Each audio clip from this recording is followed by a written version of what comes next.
안녕하세요. 존청입니다. 7월 셋째 주 스티뮬러스 패키지 관련 업데이트 소식 전해드리겠습니다.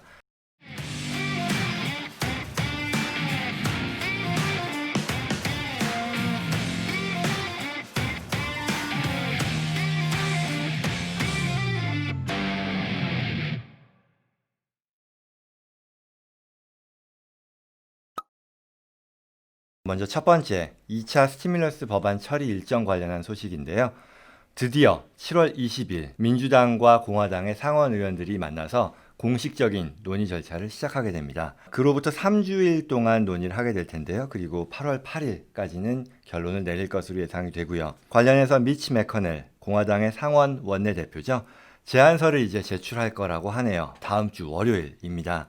공화당끼리 먼저 월요일에 논의를 하고 이와 관련해서 결정된 내용을 대중들에 공개하면서 민주당 상원 의원들을 초대해서 같이 협상을 시작하겠다라는 그런 의견을 발표했습니다. 관련해서 역시 백악관의 문우친 재무장관은 7월 31일까지, 7월 말까지는 양당 간에 협상을 완료해서 통일된 법안을 제공하겠다라는 그런 취지의 언급을 했네요. 대략 공화당의 패키지 역시 지난번 민주당 하원이 통과했던 히어로스 액트와 마찬가지로 1000페이지, 2000페이지 되는 그런 방대한 내용이 되지 않을까 생각하는데요. 나오는 대로 구체적인 사안들에 대해서 정리해서 공유해드리도록 하겠습니다. 관련해서 매커넬의 중요한 커멘트가 있었는데요. 라이빌리티 프로텍션을 중시하겠다라는 아주 새로운 내용은 아닙니다만 의사, 비즈니스, 학교 등에 대해서 라이빌리티 프로텍션에 대한 확보가 없이는 다음번 스티뮬러스 패키지는 없을 것이다 라고 강조했네요. 그만큼 이 부분에 대해서 공화당이 중요하게 생각하고 있다라는 것을 보여주는 거겠죠. 아무튼 오래 기다렸는데요. 다음 주부터는 정말 실질적인 업데이트가 이어질 거라는 기대가 있고 관련해서 지켜볼 필요가 있겠다 싶습니다. 참고로 2008년도 금융위기 당시에 연준 수장이었었던 벤 버냉키 전 의장이 최근 바로 어제였나요? 뉴욕타임즈 기고문을 통해서 본인의 의사를 피력했는데요. CARES 액트가 7월 말에 이제 끝나는데 1차 스티뮬러스 패키지라고 할 수 있겠죠. 끝나는데 이게 종료되기 전에 정말 이보다 더 큰 수준의 지원책이 반드시 통과되기를 바란다라는 그런 본인의 의사였습니다. 2008년은 아시다시피 금융위기 시기였었잖아요. 리먼 브러더스가 무너지고 여러 금융기관들이 이제 부실로 이어지는 그런 상황이었었는데요.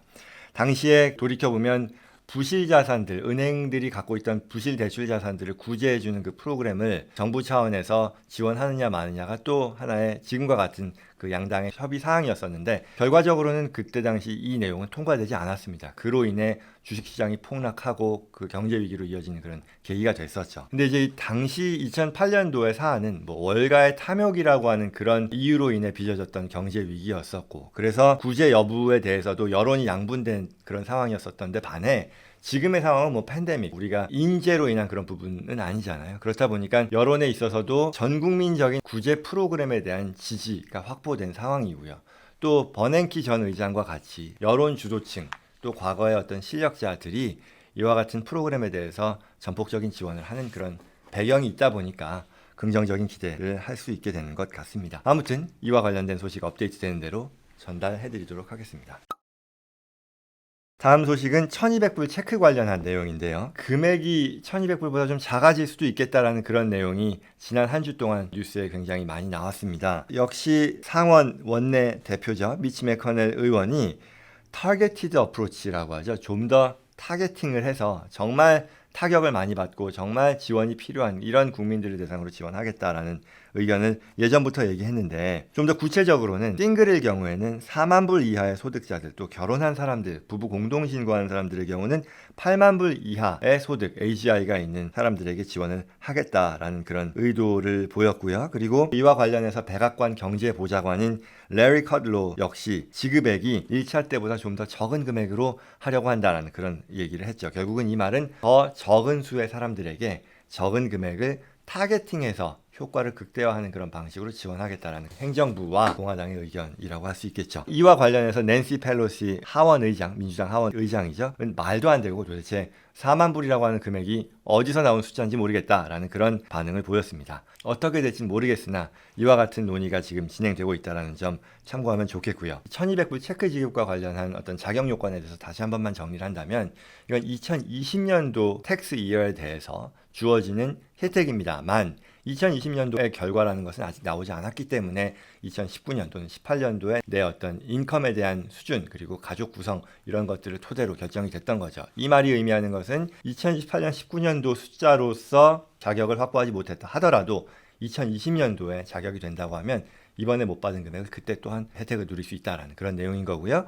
그래서 관련해서 특히 소득 수준이 높아서 체크를 받지 못한 그런 경우라고 하면 2020년도에 그 소득을 그리고 그 소득의 기준이 체크 지급에 필요한 수준으로 맞출 수 있는지를 판단해서 그와 같은 플래닝도 할 필요가 있겠다. 관련해서는 뭐 예를 들어 소득이 좀 높아서 75,000불이었죠. 싱글 기준으로. 그보다 낮출 수 있는지 예컨대 뭐 HSA라고 하는 메디컬 뭐 헬스 세이빙스 어카운트에 대한 디파짓이 하나의 방법이 될 수 있겠죠. 그다음에 도네이션을 좀 더 앞당겨서 집행함으로써 또는 프라이빗 파운데이션을 활용한 도네이션을 통해 나의 AGR을 낮추는 그런 노력을 한다거나 또 주식 부동산으로부터 나올 수 있는 캐피탈 로스가 있다면 이건 더 일찍 인식하고 캐피탈 게인이 있다면 뒤늦게 2020년 이후에 매각을 진행한다거나 또 401k라던가 IRA에 디파짓을 함으로써 나의 과세 소득을 낮추는 노력을 한다거나 또 스몰 비즈니스 오너 같은 경우는 뭐 SEP IRA 아마 들어보셨을 텐데요.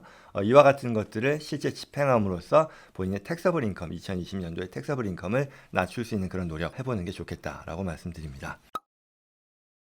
이번엔 실업연금 관련된 소식입니다. 역시 7월 말 연방정부의 600불 실업수당 보조금 제도가 끝나게 되는데요. 관련해서 여러 상하원의 의원들이 백악관에 의견서도 제출하는 등 여러 가지 의견 표명이 이어지고 있는 상황입니다. 지난주 CNBC와의 인터뷰를 통해서 재무부 장관 문우치는 다음과 같은 의견을 제시했는데요. 실업수당을 연장하되 기존에 실업수당을 받기 이전에 받던 임금을 넘지 않는 수준으로 타겟팅을 하자라는 그런 의견이었습니다.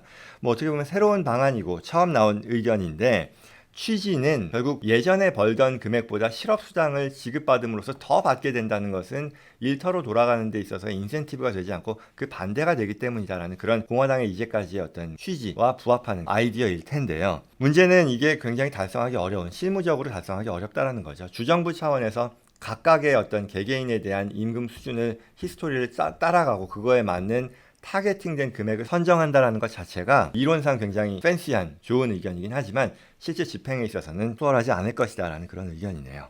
그래서 이와 관련해서는 지난번 민주당 척 슈머 의원이 제안했다라고 하는 주 실업률 스테이트 레벨의 그 실업률의 추이를 보고 분기별로 평가해서 연방정부의 보조금을 조금씩 낮추자라는 그런 의견이 그나마 현실적이라는 것. 사실은 그것조차도 쉽지 않기 때문에 최종적으로는 뭐 600불보다는 좀 낮아진 수준에서 결정되지 않을까라는 그런 의견이 더 힘을 받고 있는 것 같아요. 어쨌거나 이제까지는 실업수당 연방정부 보조 프로그램에 대해서 공화당은 기본적으로 이 프로그램을 연장하는 것 자체에 대해서 반대를 하고 민주당과 연준 뭐 이와 같은 곳에서는 실업수당 연장을 찬성하는 입장이었는데 공화당도 이제는 실업수당 자체의 연장에 대해서는 동의를 하고 다만 이제 그 수준을 어디까지로 맞추느냐의 문제로 넘어간 것 같습니다. 모쪼록 지금 현재 실업 상태에서 고통받는 국민들에게 힘이 되기를 바라고요. 또한 이게 일터로 돌아가서 경제를 살리는 데에도 도움이 되기를 하는 바람입니다. 학교 문제가 최근에 굉장히 큰 문제가 되고 있는데요. 뭐 요즘 학교 다니는 자녀를 둔 부모님들은 다음 달이면 이제 신학기가 시작이 되니까 걱정이 굉장히 많은 것으로 압니다.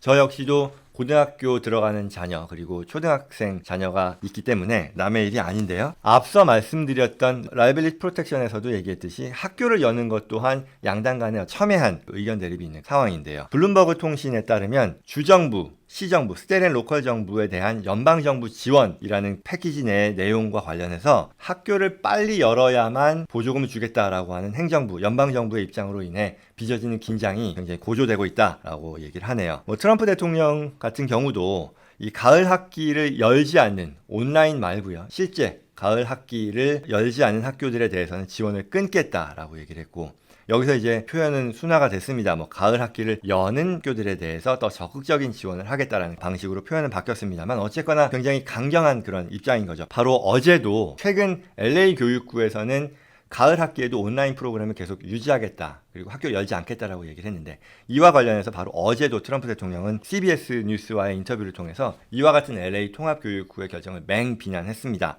그래서 학교를 계속해서 폐쇄하기로 한 결정은 정말 최악의 결정이고, 이로 인해 아이를 둔 부모들이 경제활동을 못하게 될 것이고, 코로나가 아이들에게 미치는 영향이 상대적으로 그렇게 위험하지 않다, 뭐 제한적이다라는 그런 실제 팩트, 그리고 확진자 대비 사망률 비율이라는 것도 미국이 정말 이렇게 낮은데 너무 이런 것들에 치중함으로써 지금 교육이라고 하는 중요한 가치를 간과해서는 안 된다라는 얘기를 한 건데요. 반면 이제 4,300억 불의 예산을 할당해서 밀어붙이고 있는 민주당 입장에서는 이와 같은 선별적인 그 선택 권한, 즉 학교를 열면 지원하고 안 열면 지원을 안 하겠다라고 하는 어떤 선택적인 권한, 선별적인 선택 권한을 대통령에게 부여하는 것 자체를 동의하지 않고 새로운 이 법안에서도 그와 같은 내용을 빼려고 한다는 그런 거죠. 그럼에도 민주공화 양당 모두 학생들의 안전을 확보하는 게 중요하다는 것을 부정하는 건 아니다 보니까요. 각 주 시정부들이 이와 같은 의견 전개 과정에 대해서 눈치를 보면서 시간이 흘러가는 그런 상황인 것 같습니다. 이제 새 학기가 곧 열리기 때문에 조금씩 결정을 하고 있는 상황인데요. 모쪼록 안전한 교육 환경이 확보되면서 슬기롭게 결정될 수 있기를 바라겠습니다. 오늘 소식은 이것으로 마치겠습니다. 말씀드린 대로 다음 주부터는 좀 더 속도감 있는 업데이트가 있을 것 같아요. 한동안 제가 같은 얘기 반복하는 것 같아서 이 스티뮬러스 관련 소식을 조금 빈도수를 낮췄는데요. 다음 주부터는 좀 더 자주 이와 같은 소식 전해드릴 수 있을 것으로 보입니다. 그럼 도움되었길 바라고요. 다음 시간에 찾아뵙겠습니다. 감사합니다.